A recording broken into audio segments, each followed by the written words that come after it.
जय गुरु जी। शुक्राना गुरु जी। अनंतम अनंतम शुक्राना गुरु जी महाराज। संगत जी, आज गुरु जी के श्री चरणों में फिर से हम एक सत्संग शेयर करना चाह रहे हैं। आज का सत्संग गुरु जी की कृपा से ये वही सत्संग है जिस दिन गुरु जी ने पहली बार मुझे अपने चरणों में जोड़ा था। वो दिन मेरे जीवन का सबसे खूबसूरत पल है। संगत जी, मेरी शादी को कुछ ही दिन हुए थे। नई नई शादी के बाद हम जैसे अपने रिश्तेदारों के घर खाने पे नाश्ते पे जाते हैं, इसी तरह मैं दिल्ली अपने कुछ रिश्तेदारों के घर गई। वहां पर उन्होंने मेरे को ब्लेसिंग के तौर पर बोला कि बेटा आप नए नए आए हो, आपको हम छतरपुर अपने गुरुजी के दर्शन करवाने ले चलते हैं। मैंने बोला नहीं नहीं, अभी बड़ा अजीब लग रहा है मुझे कि मैं दिल्ली आई हूँ। गुरुजी पता नहीं कौन से बाबा हैं, मुझे ये ऐसे क्यों जाने को कह रहे हैं। बड़ी ही गलत चीज़ मुझसे हुई कि मैंने बोला नहीं नहीं, अगली बार आऊंगी, पक्का वहां पर चलेंगे। और मैंने अपने हस्बैंड से बोला कि इतनी दूर आए हैं हम लोग घूमने के लिए, शादी को अभी 4-5 दिन ही हुए हैं, तो किसी बाबा के दर्शन करने से अच्छा है हम करोल बाग चलते हैं, कुछ शॉपिंग करते हैं, घूमते हैं। मैं ऐसी बदतमीजी करी और मुझे आज तक इस चीज की इतनी क्षमा चाहती हूँ मैं अपने गुरुजी महाराज से। चलिए, इसके बाद अगली बार फिर 1 साल बाद मैं दिल्ली गई और उन्होंने मुझसे फिर बोला कि बेटा आप इस बार आए हो तो हम चलते हैं मंदिर, आपको दर्शन करवा के आते हैं। फिर कुछ ऐसा हुआ कि हम फिर नहीं जा पाए। गुरुजी महाराज मुझे 2-3 साल से बुला रहे थे, अपने चरणों में बुलाना चाह रहे थे, लेकिन मैं ही ऐसी हरकत कर रही थी जिससे मैं नहीं पहुंच पा रही थी उनके पास। ये मेरी नासमझी थी। गुरुजी महाराज ने तीसरे साल मुझे फिर दिल्ली बुलाया और इस बार हमारी जो बड़ी बुजुर्ग चाई जी हैं, जब वो उनसे मिलकर आने लगे तो वो मुझे कहती हैं बेटा बड़े मंदिर तो आप नहीं जा पाते हो जब भी आते हो, लेकिन चलो कोई बात नहीं, आपका भी कुछ प्रॉब्लम्स ऐसी चल रही हैं जो मुझे पता है, आप बिल्कुल चिंता मत करो, सब ठीक हो जाएगा। देखो ये हमारे गुरुजी हैं, ये इनका स्वरूप है, देखो ये 3-4 स्वरूप लगे हैं, इनमें से आप एक कोई भी स्वरूप मेरी ब्लेसिंग के तौर पे ले जाओ। तो मैंने उनका दिल रखने के लिए बेमने से एक स्वरूप गुरुजी का ले लिया और उन्होंने मुझे बोला बेटा आपका जब भी मन खराब हो आप इनका मंत्र जाप करना, ओम नमः शिवाय शिवजी सदा सहाय, ओम नमः शिवाय गुरुजी सदा सहाय, देखना आपकी सारी प्रॉब्लम्स क्षण भर में दूर हो जाएंगी। मैं उन पर एक ऐसा विश्वास तो नहीं कर पाई थी, लेकिन हाँ वो बड़ी हैं, बुजुर्ग हैं, उनकी बात मानकर मैं गुरुजी का स्वरूप अपने घर ले आई।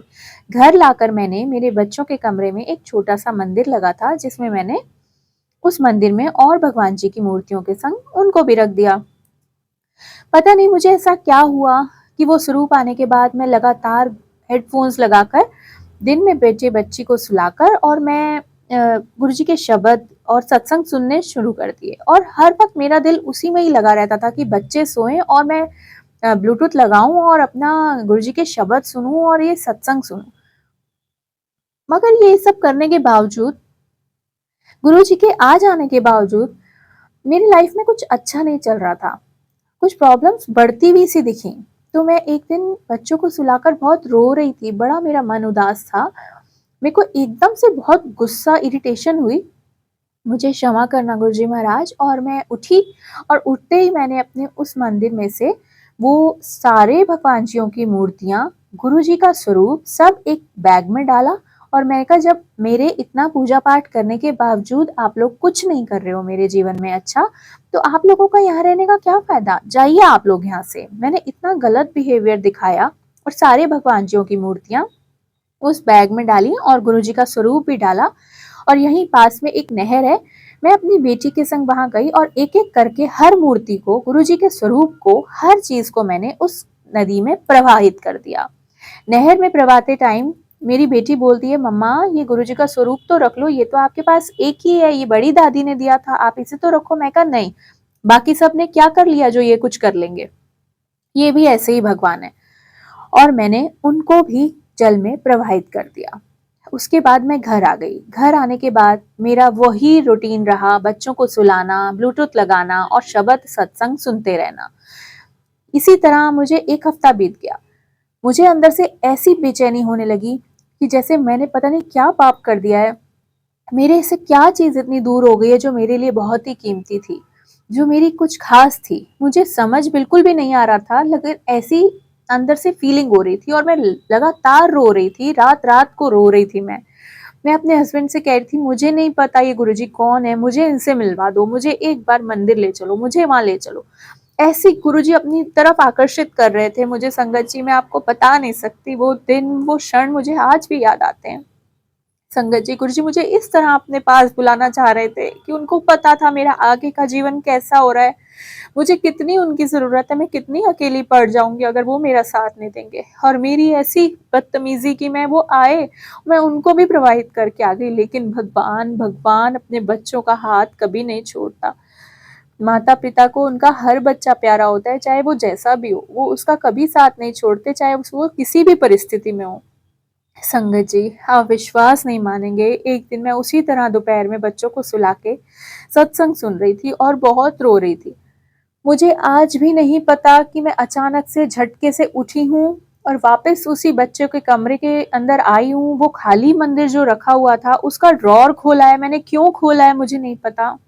वो ड्रॉर खोला संगत जी, और उस ड्रॉर को खोलते ही जो करिश्मा हुआ, जो चमत्कार हुआ संगत जी, आप विश्वास नहीं करेंगे। उस ड्रॉर को खोलते ही संगत जी, सबसे ऊपर गुरुजी का वही स्वरूप पड़ा था जो गुरुजी का स्वरूप मैं जल में प्रवाहित कर आई थी। जय गुरुजी, जय जय गुरुजी, धन धन गुरुजी, शुक्राना गुरुजी, मुझ जैसी पापी पर इतनी कृपा करने का।